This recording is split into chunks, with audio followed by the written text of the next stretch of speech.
Alors je voulais clôturer un peu cette très longue conférence. Tout d'abord vous remercier tous nos invités, remercier la BPI qui nous a accueillis dans cet endroit qui est extrêmement convivial et ça change des conférences qu'on peut avoir peut-être au barreau de Paris.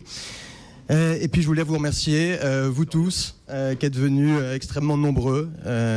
Ça fait plaisir parce qu'on a quand même beaucoup travaillé sur cet événement et ça fait plaisir aussi de voir que ça intéresse autant de personnes.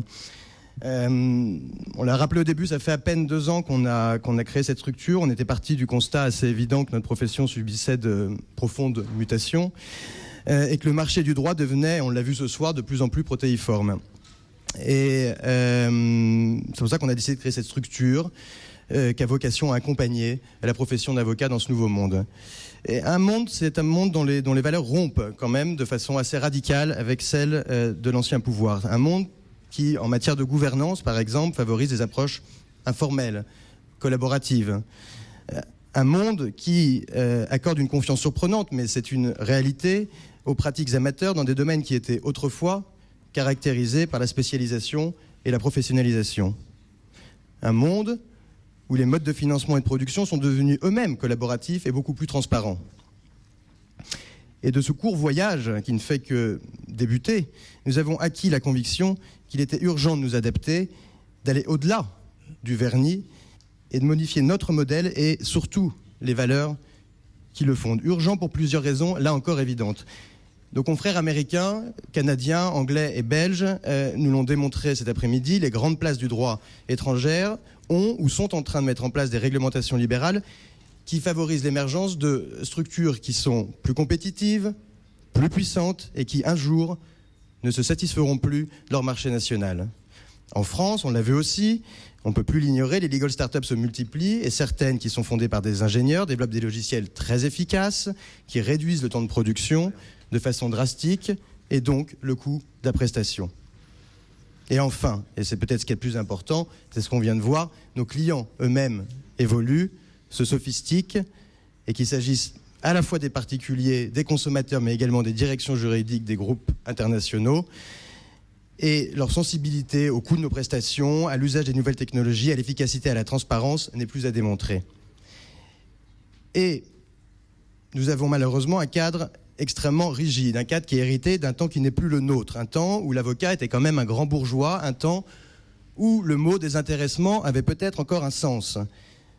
Mais il ne faut pas oublier que concrètement, aujourd'hui, quand on fait du pro bono, on en parle, on le fait savoir, et je suis vraiment désolé de le dire, mais le droit est devenu un marché comme un autre. Et il serait hypocrite, véritablement hypocrite, de soutenir le contraire.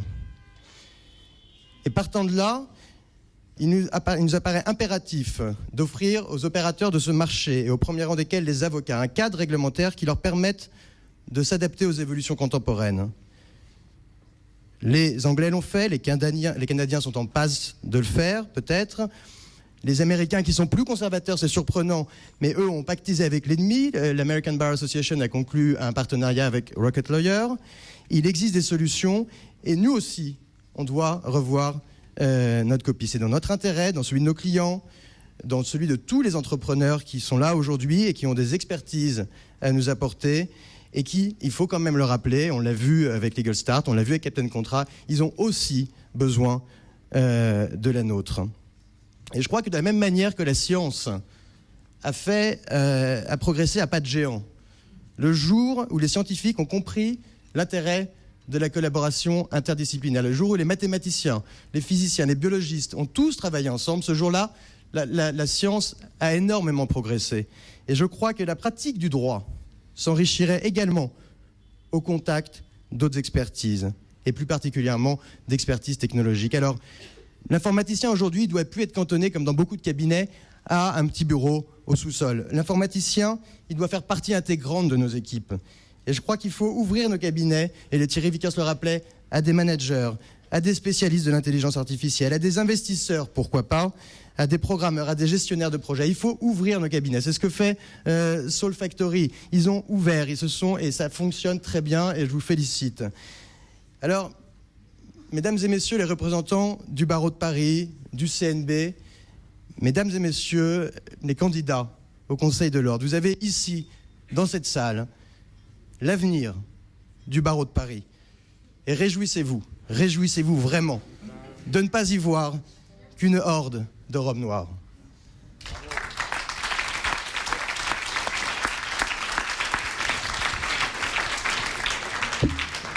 Bon, vraiment 2 mots pour clore cette conférence. D'abord, il n'y a pas que des candidats au Conseil de l'Ordre dans cette salle. Il y a aussi des élus en exercice.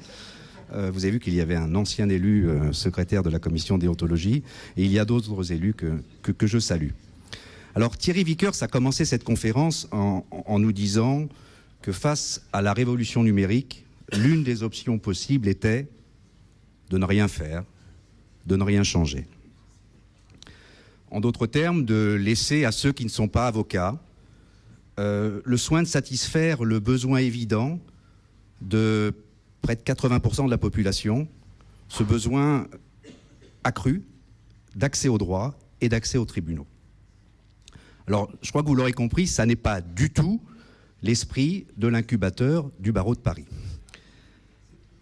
Il faut, et c'est une évidence, que les avocats s'emparent de ces opportunités nouvelles. Et une autre évidence, c'est que nos règles déontologiques et notre ordre, ou nos ordres à travers la France, ne doivent pas être des freins, mais des facilitateurs. C'est vraiment, je crois, l'une des idées forces de la création de l'incubateur à laquelle je n'ai pas participé. Je ne suis qu'un modeste coordinateur d'une formidable équipe depuis le début de cette année. Vraiment, l'ADN de l'incubateur, c'est de bousculer, de faire en sorte qu'à l'ordre, au CNB,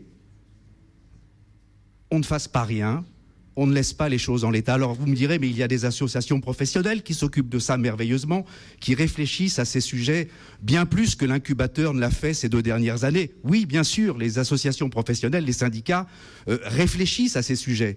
Le CNB réfléchit aussi à ces sujets. Mais rappelez-vous que le CNB réfléchit depuis 20 ans à l'avocat en entreprise, qui ne s'est toujours pas fait. Il va falloir que le rythme soit un petit peu plus rapide, parce que la révolution numérique, elle avance à pas rapide. Et que si on ne va pas un petit peu plus vite qu'on est allé sur certains sujets, on risque de se dire, dans quelques années, comme l'a dit Bernard Thévenet tout à l'heure, en décrivant la situation actuelle, finalement, nos représentants n'ont rien fait. Nos représentants arrivent après la bataille. Nos règles ne se sont pas adaptées. L'ordre ne s'est pas adapté.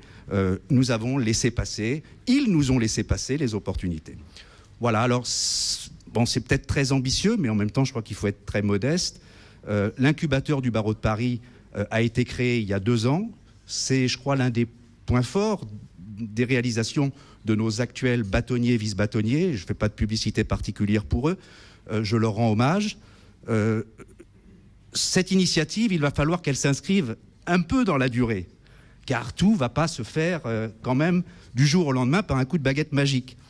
Mais je peux vous dire ce soir avoir la quasi-certitude que cette initiative perdurera sous le mandat de nos prochains bâtonniers et vice-bâtonniers qui vont prendre leurs fonctions, comme vous le savez, en janvier. Alors la forme sera peut-être un peu différente, les gens seront peut-être différents, je ne crois pas, mais ils peuvent en tout cas être complétés. Le coordinateur sera peut-être un autre, c'est pas grave tout ça. Ce qui est sûr, c'est que cette initiative, elle va perdurer. Et il est nécessaire qu'elle perdure. Comme les membres actifs de l'incubateur vous l'ont dit tout à l'heure, ils ont présenté en juillet dernier au Conseil de l'Ordre de Paris 5 pistes de réflexion d'évolution déontologique. Alors, ils n'ont rien inventé. C'est des idées qui existaient déjà. C'est l'ouverture des cabinets aux capitaux extérieurs. C'est la possibilité pour l'avocat d'avoir une commercialité accessoire à son activité principale d'avocat. C'est en finir avec la prohibition du pacte de quota litis. Alors moi, comme coordinateur, je ne vous dis pas qu'il faut absolument faire tout cela, mais en tout cas, il faut y réfléchir et y réfléchir vite. Et si je peux faire une promesse à l'incubateur, c'est qu'il reste encore pour moi au moins 2 mois comme coordinateur de l'incubateur. Et je leur fais une promesse, c'est d'essayer de faire en sorte qu'au sein du Conseil de l'Ordre à Paris, il y ait une véritable réflexion qui soit menée sur leur piste de réflexion. Cette réflexion, elle ne va pas être intérieure au barreau de Paris. Il va évidemment falloir la faire en concertation avec l'implication étroite des associations professionnelles et puis tous ceux qui voudront bien réfléchir avec l'incubateur. Mais voilà, l'incubateur va, dans les semaines qui viennent, je l'espère, contribuer à ce que le Conseil de l'Ordre réfléchisse. Vous savez tous que les règles professionnelles, elles ne se décident pas à Paris, elles se décident au CNB, c'est notre organe législatif.